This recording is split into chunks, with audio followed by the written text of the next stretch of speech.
Dans cette leçon, on va voir les différents moyens de paiement. Alors pour y accéder, on va dans WooCommerce, Réglages, l'onglet Paiement, et on voit qu'on a le virement bancaire, le paiement par chèque, à la livraison, et PayPal. Ceux-là, ils sont standards lors de l'installation.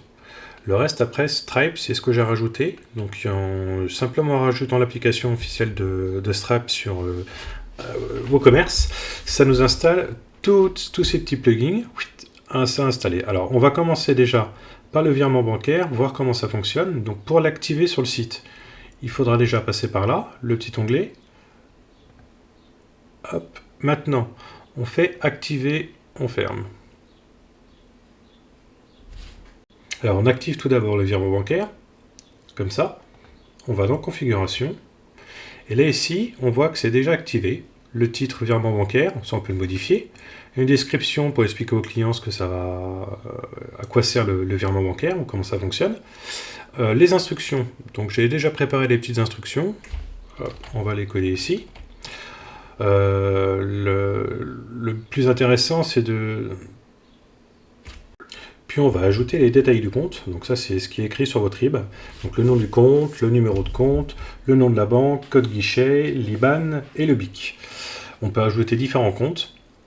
Donc voilà, pour l'instant, on va enregistrer celui-là. On va faire un test maintenant. On va regarder à quoi ça correspond. Donc une fois qu'on est sur la boutique, on va ajouter ça au panier. On commande. Et lors du checkout, on voit ici qu'il n'y a qu'une seule possibilité, celle qui a été rajoutée, le virement bancaire. On appuie sur le bouton commander. Et là, vous allez voir, on a directement les détails qui reviennent, la procédure, comment faire pour envoyer le code, les coordonnées bancaires qui sont affichées, le récap de la commande et l'adresse de facturation.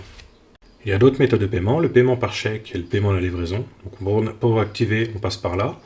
Gérer, configurer, là c'est pour modifier les phrases qui présentent le processus au client. Alors on va s'intéresser à PayPal. Donc on est sur le standard, c'est celui qui est intégré avec WooCommerce. On configure, ça c'est relativement simple. Donc là on vérifie que c'est bien activé.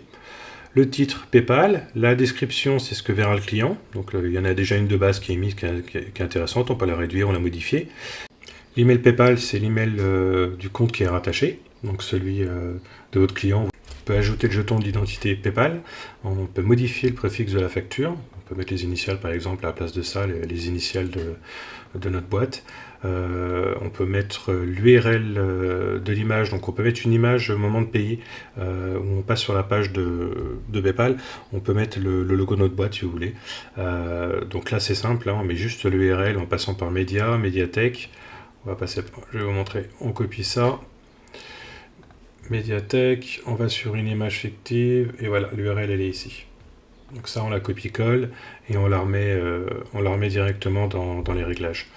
Hop, je m'en mets dessus, paiement PayPal standard, en cliquant dessus, on revient là.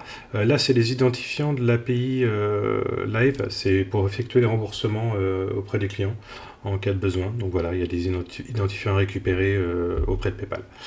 On enregistre les modifications. Et là, on peut faire un test, voir dessus ce que ça donne. Alors, on se remet là. Sur notre page, on va rajouter un article, toujours le même. Commander. Voilà. Et donc on arrive ici, on choisit PayPal, on fait payer avec PayPal. Et ici, le client mettra son adresse mail et son mot de passe. Voilà, juste ici. Donc là, je ne vais pas pouvoir le faire parce que je suis avec mon compte, le même compte qui est renseigné sur le site internet. Donc on se remet en arrière. Voilà. Alors, autre façon de payer, Stripe, qui est bien concurrent de PayPal, sécurisé. Niveau tarif, c'est la même gamme tarifaire que PayPal. Configuration. Alors, activer. Donc voilà, là on est en mode test. Donc on active, là c'est la description, le même principe que sur PayPal. Les clés de compte, donc activer le mode test, là c'est pareil pour effectuer des tests d'achat avant de mettre en production, toujours intéressant. Quand on veut passer voilà, quand on veut mettre en live, donc en production, on met la clé publique et la clé secrète ici. Donc ça on laisse comme ça pour le moment. Voilà, après il y a pas mal de petits paramétrages. Là c'est toute la partie graphique, type de bouton, acheter, faire un don, nanana.